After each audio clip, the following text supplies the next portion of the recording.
All right, quick recap of the day for me. It was really an off day for me. I was having a lot of trouble focusing and um, just being smart. And I wanted to leave this like this before I refresh it to the 1 day chart because I get these lines all day and they don't show up on my other platforms. They just show up on Stocks to Trade. And I think that it's interesting. They all seem to be happening right around the same line, right around 375, that red to green line. And I gotta think it's like, I don't know, is it dark pool stuff? Is it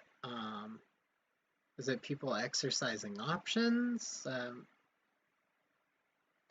It throws me off sometimes, but I'm kind of getting used to it. I just really want to know what it is, and I guess I could export the time and sales tape and go look at these times and see if anything hit the time and sales tape. So I'm actually going to mark these real quick, and I'm going to do that later. Give me 1 second. Okay, there we go. So now I have them marked, so I can go check the time and sales and see if anything weird happened during those times on the actual tape. But let's get this cleaned up, get this full day action. I don't want that much full day action. Let's just zoom in on the day here. All right, so comes down, boosh, bounces on. Of course, now my stuff is gone. Interesting. Okay, well, we'll worry about that later. So it comes down. I grabbed a call here, thinking this was going to be a good reversal, and it was actually in this doji right at the tail end, right at 9:55. I grabbed that call, and then I stopped out right away for $5. It came back, it tested, and at that point I decided that this was a support line. Came back again and broke under the support line, and I wanted to grab a call here, and it would have been the perfect moment, but I chickened out. That's what this blue arrow means. I chickened out. I thought that maybe it was downtrending. It did just get stuffed. Up here was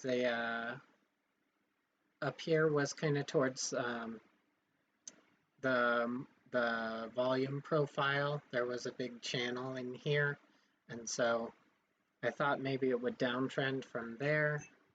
Like I said, I'm kind of out of it today. But anyway, it comes back down. So I chickened out because I thought it was going to downtrend.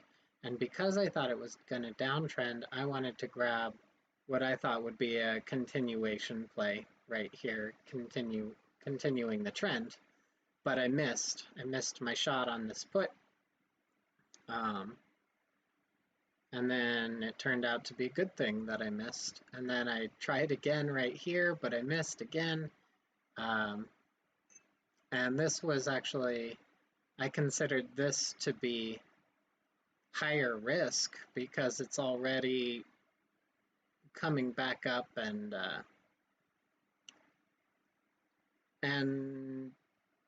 it could have been a sign that the trend was broken. And so it was higher risk. When I didn't get filled relatively quickly, I just cut it. Turned out to be a good thing. I thought this candle was really interesting. It is kind of a hammer, but look at all this volume. All this volume couldn't move it. And so I was thinking it was a sign that it was going to turn around. And so I think this was actually my good play right here. let's see. Oh no, this was another one. So it came up, it put in this weird high volume hammer, and then it put in this doji on low volume, and so I thought it's right up here towards resistance. This is,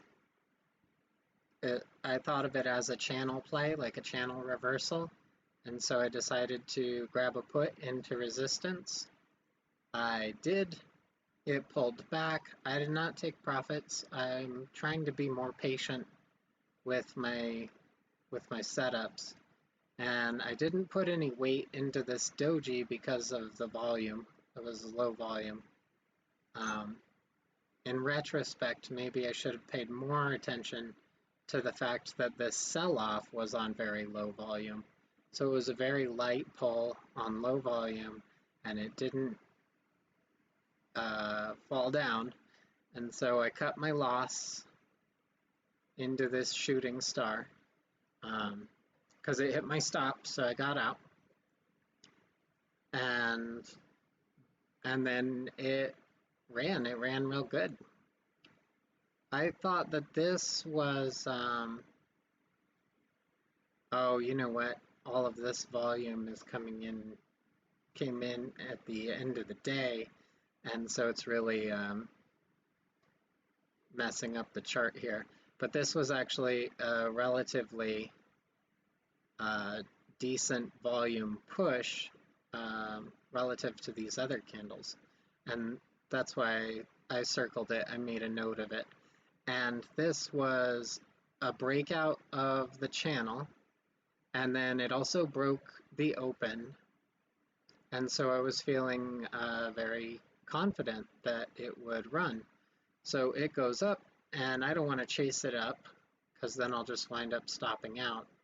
So I'm really proud of this play because it came back down and I wanted to get in, I wanted to jump in, but I put my order in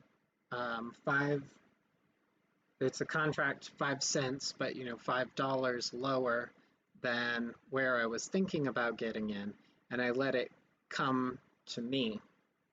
So I got filled in there. It pushed. At the time that I circled this was a doji on low volume, and then at the very last minute it ran up, and so the whole time I was moving my stop up, which is a bad practice, and it's not my strategy, and I shouldn't have done it. So I should have stuck to my target. But so I got in at 93. It ran up to 115. I moved my stop up to, oh, I'm sorry, 91. I moved my stop up to 101. It came down. It didn't stop me out. It ran up to 120. I moved my stop up to 116. It came down to 116. I got taken out, and I didn't get to sit through this chop. In retrospect, I maybe should have waited for at least like an indication on the chart that that a turn was coming, but I didn't do that, so not a good practice. I'll have to work on that. I get stuck. What I like to say is I get stuck in the tape. So I get stuck in these minutes to minutes. Like I held this thing for maybe 15 minutes at most, and it felt like an hour. And that's because I'm watching every tick, and I don't think that's a good practice. Maybe at first, like I get into the position, I want to make sure that it's going my way, and then once it's going my way, I need to just let it go my way, let it ride, as it were. So in a situation like this, right? Where I get in, I'm watching to see what the price does. It doesn't go my way, I get out right away. Or it hits my stop specifically. It hits my stop, I get out. But in this situation, I got in and it was really excellent timing because I let the price come down and swoop me up. And then um, once I was sure that, okay, we're moving away from my stop, I should have just let it run or let it ride until it either hit my target or until I saw this reversal here.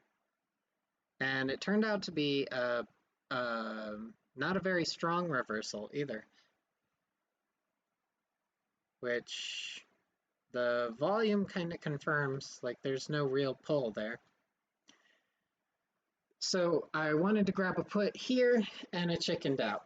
And I wanted to grab a put here and I chickened out. And then it swooped down, and I guess it's good that I didn't get a put because it wouldn't have worked out very well for me. And it came up here, and this was a low volume push, I felt. Let's see, where's the, I didn't mark it this time. But I'm watching these four candles, and I'm seeing that the volume is fading even as the price is rising.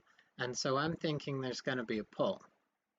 So I grabbed my put, and I did not play it right. I didn't wait for the price to come to me. I just got in. And then it pushed, so I got right out, and it's a darn shame. This candle here was actually pretty, no, it was this one that blew me away. This one was interesting because it was high volume, but it didn't do much. It was higher volume, and it barely moved, and so I wasn't sure what to think. And then this one here was just, I mean, if we take off this last part, you can see that this was just an astounding amount of volume on this tiny candle. And okay, yeah, let me do a go backsies, because so this candle was actually one of those weird prints, and I see these huge volume moves with the weird prints somewhat frequently. It feels frequent, but I'm not like actually tracking it. But this one was crazy because it was that one crazy? It must have been this one. It was massive volume and it didn't do anything. And I thought, man, that's the beginning of the end right there. And then it turns out I was onto something, but I was feeling timid. I was having trouble concentrating. And so once it confirmed the trend, once I started seeing this, I was like, okay, we're definitely for surezies going downsies.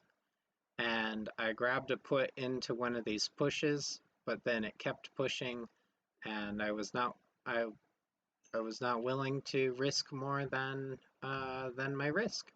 And I got in and stopped out literally within the same minute, which is unfortunate because it did have some room. I don't know that it would have hit my target, but it did have some room to go down. So I actually just went back and checked real quick, and actually the put that I purchased here never came back above my entry price, and I think that's because it was so close to expiration. So I'm thinking I might just never play the 0 DTEs. I mean, the price is volatile, they're less expensive, but I think they do tend to evaporate a lot quicker. So even though I was on the right track, my put never got higher than my entry, which is it's just wrong. It's just wrong. Let's see. That was at 2:30. If I look at my little chart over here, that would be 14:30. And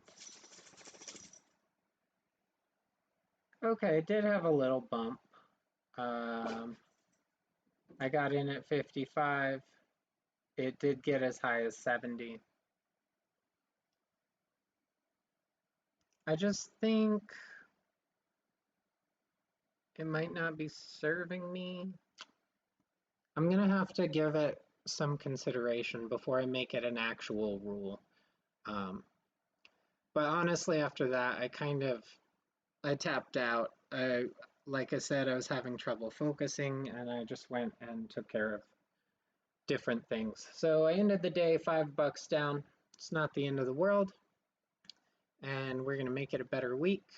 And I'm still glad to be here, still glad to be trying, and I'm working on a system that I will discuss at a later time.